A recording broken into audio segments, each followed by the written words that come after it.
कि भारतीय जनता पार्टी को एक गलतफहमी है कि ये पूरा देश, पूरा संसार, पूरी दुनिया, पूरे समाजों को हम चला रहे हैं। भारतीय जनता पार्टी नेहरू जी को याद करे, अच्छी बात है, गांधी जी को याद करे, अच्छी बात है, वंदे मातरम गीत गाए, अच्छी बात है। नीयत इनकी साफ होनी चाहिए। जिस नीयत से ये सब काम कर रहे हैं वो नीयत भारतीय जनता पार्टी के नेता भी जानते हैं, आरएसएस के नेता भी जानते हैं, इनके भी आपस में द्वंद्व है। लेकिन अब जब आदेश ऊपर से आ गया है तो उसके आदेश की पालना तो करनी पड़ेगी। मैं कहता हूं कि इस देश की जनता ने भारतीय जनता पार्टी को, वर्तमान सरकार को, देश को मजबूत करने का जिम्मा सौंपा था।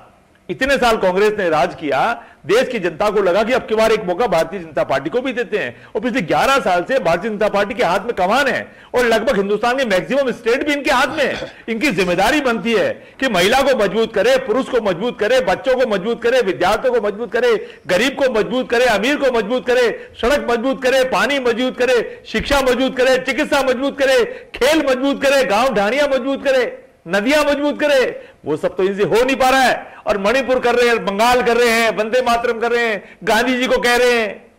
मैं आपके चैनल पे भारतीय जनता पार्टी से बड़ी विनम्रता पूर्वक कहना चाह रहा हूं, वंदे मातरम गाइए, जनगण मन गाइए, ये हमारे देश का गौरव है। कांग्रेस पार्टी इसको गौरव के रूप में मानती है, आप भी अपने दिल और आत्मा से इसको गौरव के रूप में मानिए। बाबा साहब को मनाइए, सरदार पटेल को मनाइए, गांधी जी को मनाइए, खूब मनाइए इनकी जयंतियां और जन्मोत्सव जितने भी बन सकते हैं। देश के लोगों को, नए छात्र छात्राओं को पता चलना चाहिए। लेकिन आप जो ये सब करते हैं उसमें राजनीति की बू इसलिए आती है कि अब तक तो आप इतने साल दूर रहे।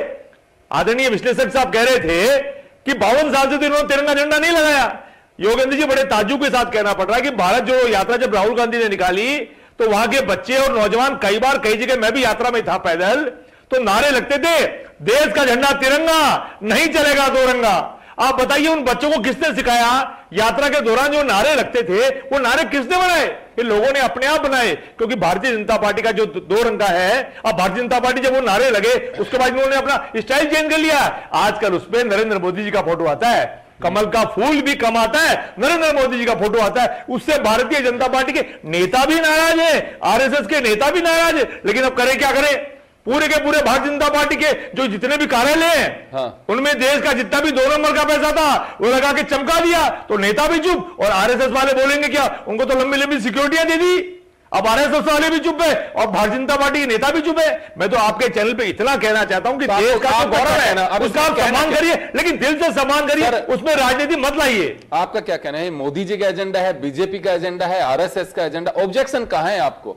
मैं तो कह रहा हूं कि जो भी वंदे मातरम हमारा गीत है, कोई बंकिम चटर्जी जी ने, जो चट्टोपाध्याय जी ने जो लिखा था 1882 में अपनी किताब में लिखा था, 1896 में कांग्रेस के अधिवेशन में टैगोर साहब ने गाया था, अपनी आत्मा से गाया था।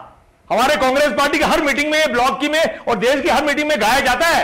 तो भारतीय जनता पार्टी दिल से करे इस काम को, कांग्रेस पार्टी स्वागत करती है। हम भी भारतीय जनता पार्टी के साथ बैठ करके गीत गाना चाहते हैं। लेकिन जिस तरीके से भारतीय जनता पार्टी इस देश को बांटना चाहती है, मणिपुर को तो हिस्सा मानते नहीं है, बंगाल को हिस्सा मानते नहीं है। योगेंद्र जी, अभी आपने कुछ दिन पहले देखा होगा कि दिल्ली के चुनाव में इन्होंने 32 लाख लोगों को ईदी बांटी थी। उसका क्या मतलब था? क्या इनके दिमाग में ईदी थी?